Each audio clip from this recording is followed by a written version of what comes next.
Let's talk a little bit more about this presidential debate. It could have an impact on the states that are too close to call.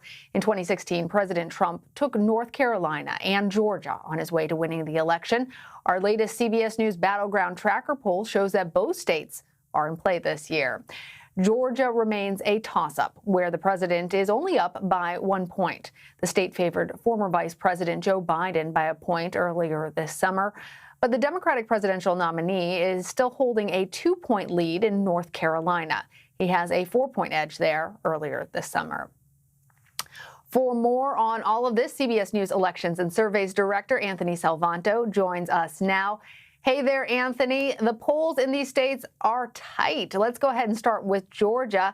What does this race hinge on, and why are the polls so close? Hey there, Alana. Well, let me take you into Georgia first, as you mentioned.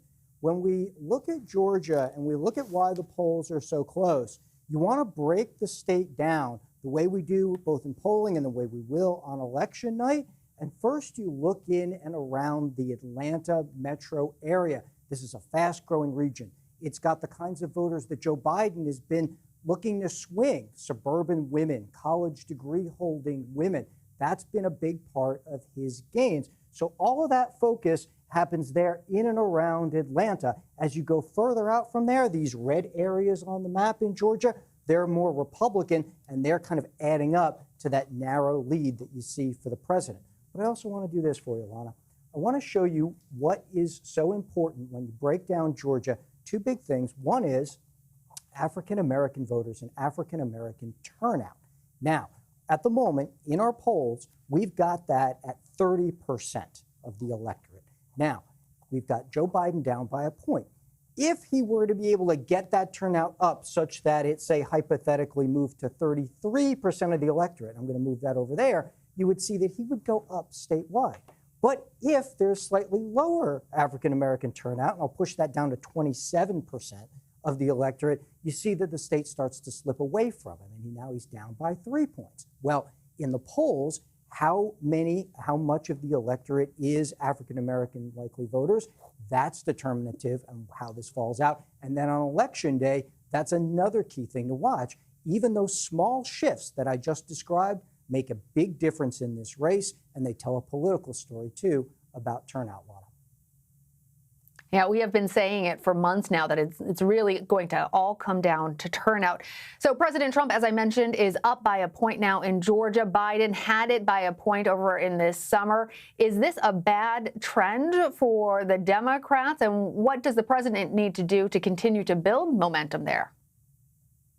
Okay, so two things. One is you're exactly right about the small swings. We've seen a small swing toward the president here in Georgia, also one in North Carolina, and in a few other states where we've been polling. Our overall national model, a slight shift back towards the president. Joe Biden still leads, but Joe Biden has not built and grown on that lead that he has had and established over the summer. That's something to watch. Part of it has to do with it in all these states the president is seen as better on the economy. And I want to take you back inside the polling for 1 second and look at white voters. I'll use Georgia again as an example. When we break down the demographics, here you see the president winning a very large share, as Republicans typically do, 66% of white voters. So what does Joe Biden need to do to try to flip that state back? Well, he's got to cut into that margin a little bit.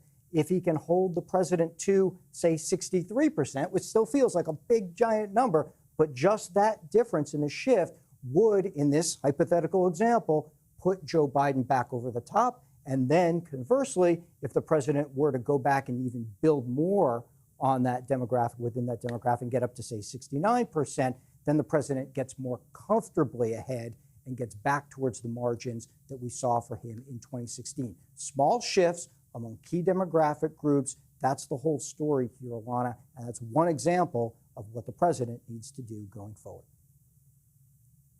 All right, well, let's move on now to North Carolina.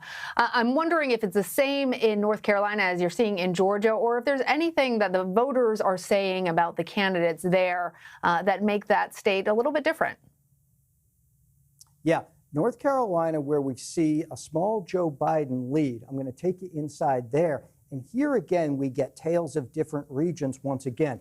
Everybody should get familiar, because we're going to watch this again on election night, with what they call the research triangle in and around Raleigh-Durham. That place reliably blue. Joe Biden needs big margins there. And then in and around Charlotte in our poll, he's doing okay. It's leaning towards Joe Biden. But these toss-up areas around the rest of the state are probably what's going to determine it. Can Joe Biden cut into what would have been in 2016 the president's margins in those other surrounding counties? And that's going to be one of the big keys for North Carolina. And there again, we're going to keep a careful eye on African-American turnout, among other things. So if I bring up that scenarios board again, and I look at African-American turnout, currently 22% in our poll, here again, watch what happens if that were to drop down to 19, we get a much tighter race. So there again is a story thread for you. One of the things we're watching, can Joe Biden motivate turnout among those parts of the Republican base? Can the president cut into that? And those small shifts that make the polls move a little bit and will make on election night these states fall one way or the other lot. Well, Anthony, before I let you go, I obviously have to ask, how is the Supreme Court nomination impacting this race? A very good question, and a very topical one, obviously. Let me show you this from North Carolina and from Georgia. People who say they're very motivated to vote. Well, Democrats have told us that they think this makes the election even more important, as if it could get more important in the eyes of these voters. And we've got an even and very high numbers of people on both sides who say that they're motivated and that they're going to turn out. So it looks from the polling like this is something that has caught the attention of voters across the board. It has made people feel like the stakes are even higher than they already were. But really, we've got a very even race in terms of both sides telling us that they are going to vote, or in the case of North Carolina, for many, already have. Wow, look at those numbers. This is going to be a squeaker, Anthony. We are in for a long election night, week, month, season. Anthony Salvanto, thank you. Thank you.